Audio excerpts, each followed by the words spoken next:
The Anderson family Christmas party always reeked of cinnamon and condescension.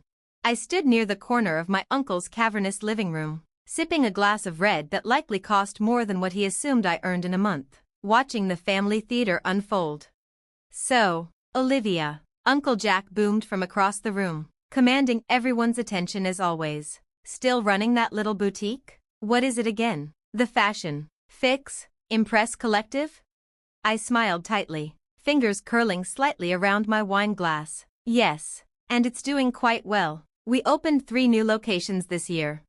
He let out that familiar laugh, the one engineered to diminish. "That's adorable, but if you ever want to learn what real business looks like, you're welcome to shadow me at Anderson Technologies. Get a taste of how the big dogs operate." His son Marcus snorted from beside the fireplace, dressed in a suit that probably cost more than my first apartment's rent. He still looked like a kid playing Wall Street Barbie. "I appreciate the offer," I said, sipping again, "but I'm a bit tied up with my own ventures." "Ventures?" Jack's brows lifted like I'd cracked a joke. "Selling dresses isn't what I'd call a venture, sweetheart." He leaned forward like he was bestowing wisdom. "Now, we just closed a major deal with Microdyne Systems. That's real business." Across the room, my father shifted in his seat. He'd worked under Jack at Anderson Tech for 30 years, always second in command, always the support act. The company was our grandfather's legacy, but Jack had found a way to claim the spotlight by 40.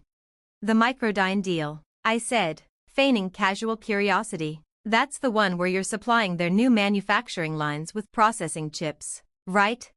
Jack squinted slightly. "Been keeping up with the trades, have we?" "Something like that." What none of them knew, what no one in that room knew, was that I'd been doing a lot more than reading headlines. The boutique? Just window dressing for something far more substantial. My phone buzzed in my pocket, a message from my real COO. "Sarah. Sterling acquisition is complete. Ready to announce. Awaiting your word." I excused myself, stepping into the hallway as Jack launched into another monologue about his latest conquest. Sterling Industries had been Microdyne's primary chip supplier. Had been, as of 20 minutes ago. They were part of Nova Technologies, my company, built from scratch, concealed under my mother's maiden name, Matthews. When I returned to the living room, Jack was in the middle of a sermon about women in business. "I'm not saying women can't work," he was pontificating, swirling whiskey like it was a gavel. "But certain industries require a specific mindset, strategy, aggression. It's just biology." Jessica, his daughter and a Harvard MBA, sat beside him, silent. She'd spent 2 years trying to climb into Anderson Tech's upper ranks. Jack kept moving the goalposts. "Speaking of strategy," I said, unable to resist, "what's your backup plan if Sterling Industries revises their supply agreement?" The room froze. Jack blinked. "Sterling? They're in a 10-year lock with Microdyne. Family-run, conservative, they don't stir the pot." I checked my watch. Interesting take. Then, like clockwork, phones started to buzz. Jack's, Marcus's, a half-dozen others. I watched Jack's face shift, curiosity, confusion, then panic.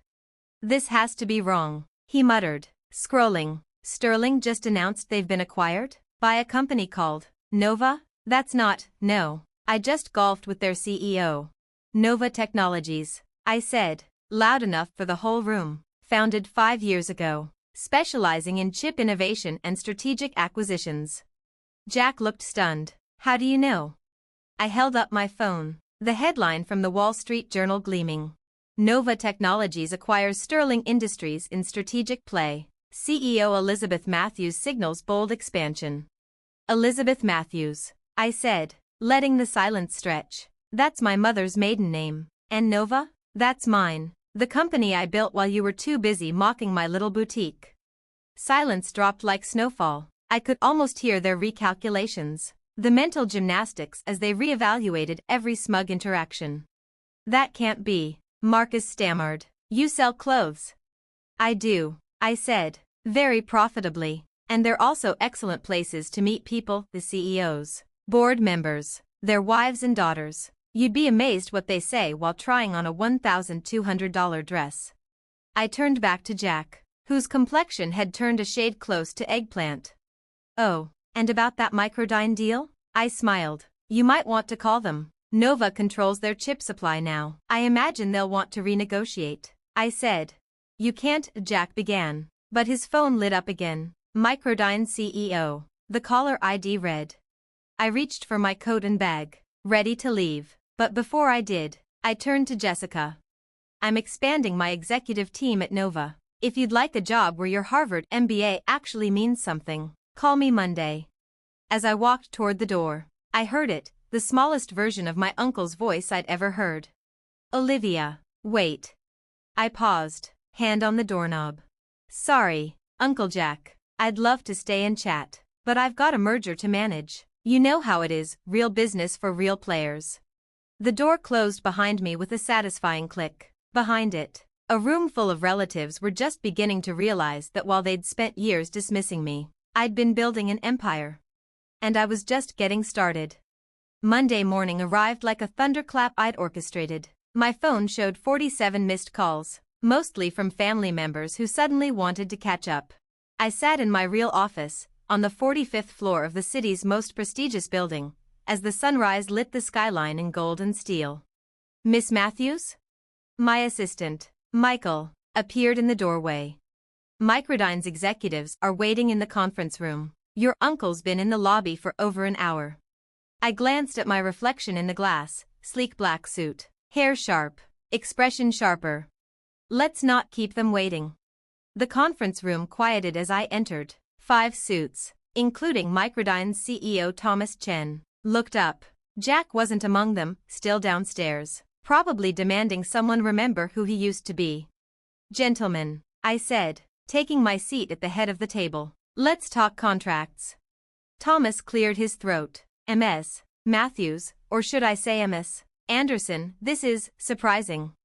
Elizabeth Matthews is fine, I said smoothly. Now, about the chip supply agreement with Anderson Technologies, I've reviewed the terms. They're far below market rate. We have a binding agreement with Sterling. One of the lawyers interjected. Sterling is Nova now, I corrected, and while we'll honor the current contract, any renewal will reflect market conditions, plus a 20% premium for years of undervaluation. Thomas frowned. That would severely impact our margins. True, I agreed, but we offer something Anderson Technologies can't, next-gen chips that are 40% more efficient. We've been developing them quietly, until now. I slid folders across the table. Inside, proprietary specs, performance benchmarks, and timelines. 5 years of R&D funded by boutique profits and precision investments. Thomas flipped through the packet. This is revolutionary, I finished for him, and exclusive to Nova partners. So, shall we renegotiate? 2 hours later, we had a deal, one that would gut Anderson Technologies' revenue stream within 6 months. As the executives filed out, Thomas lingered. Your uncle warned me about you, he said. Said you had no real experience, just a boutique. And I just watched you outmaneuver every man in that room. Whatever else you are, MS. Matthews, you're clearly your grandfather's heir, just not in name. I waited until they'd gone before buzzing security. Send Mr. Anderson up. Jack stormed in like a thundercloud in Ferragamo. You manipulative little. Careful, I said, raising a hand. You're in my building now. Language matters. He glanced around the office, twice the size of his, framed by skyline views and modern art. How did you do this? He muttered, without any of us knowing? I watched you, I said simply. All those years of backroom deals, power plays, condescension. I paid attention. I just had a different strategy. The boutiques were cover and profitable, but more importantly, they built networks, relationships, loyalty. His eyes darkened. You're trying to destroy me. No, I said. I'm building something better. You told Jessica, me, every woman in this family, that we didn't belong at the table. I built my own table. The Microdyne contract is being renegotiated. They're moving everything to Nova. You may want to prepare your board. He sank into a chair, older now. What do you want? I smiled. Go back to your board. Tell them how you missed this. Tell Jessica why you kept her out. And prepare for the next shareholders' meeting. His face blanched. You've been buying shares. Matthews Investment Group, I said. Check your records. We now hold 28%. Not a controlling stake yet, but enough to change the game. A knock at the door. Jessica entered, tailored and poised. Sorry I'm late, she said breezily. Traffic. Jack stared between us, realization dawning. Jessica starts today as Nova's new Chief Strategy Officer, I said. We believe in promoting talent, regardless of gender. Jessica placed a folder on the desk. Preliminary audit of Anderson Tech's project pipeline, she said. Lots of inconsistencies. Jack stood so fast his chair tipped. This is betrayal. No, Jessica replied. This is business. Isn't that what you always taught us? The Anderson Technologies shareholders meeting took place in the same Grand Hotel ballroom where, 15 years earlier, I'd watched my grandfather hand the company to Jack instead of my father. I remembered sitting in the back row, fresh out of college, watching my father's disappointment as his brother claimed the family legacy.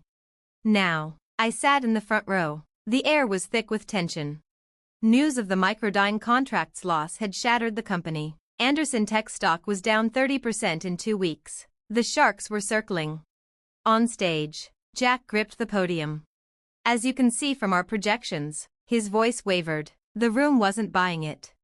They wanted answers, and this time, they weren't looking at him. We have several promising alternatives in development. A tense silence. Then, from the crowd. What about Nova Technologies? Is it true they now control our entire supply chain? Jack's eyes found mine. I smiled like someone with nothing to prove and everything to win. We are in negotiations with Nova, he managed. Is it also true the Nova CEO is your niece? Someone else demanded. The same niece you repeatedly blocked from the board?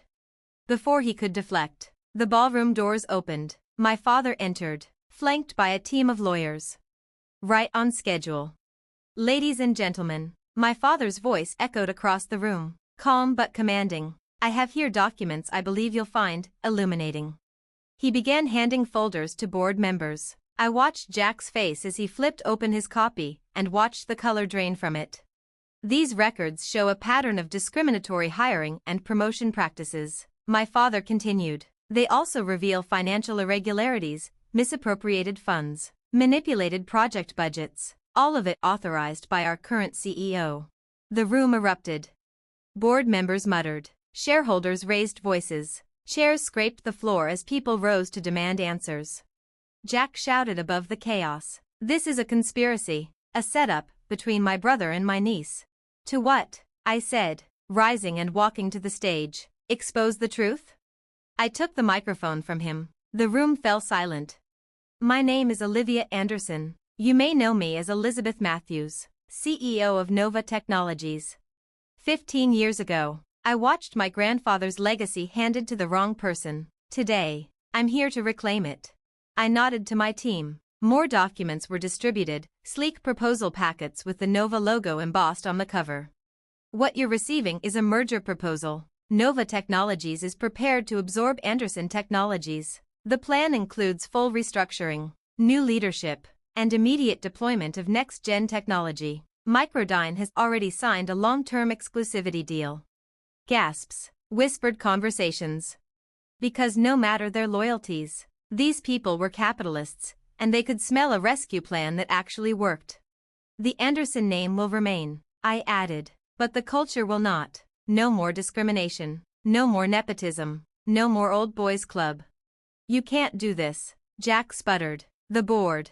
Actually, a board member stood, clearing his throat. In light of these findings, we're obligated to consider any offer that restores value.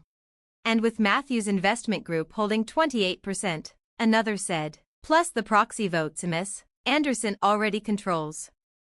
I believe she has the numbers. I turned to Jack. No trace of a smile now.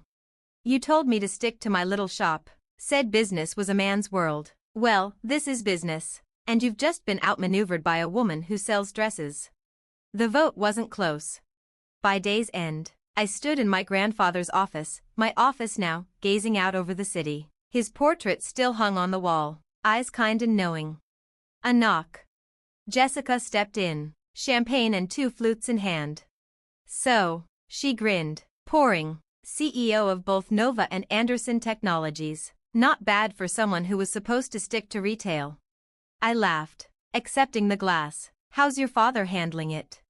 Severance helped, though I think the bigger blow came when they named me Chief Operating Officer. You earned it, I said, not because you're his daughter, because you're brilliant.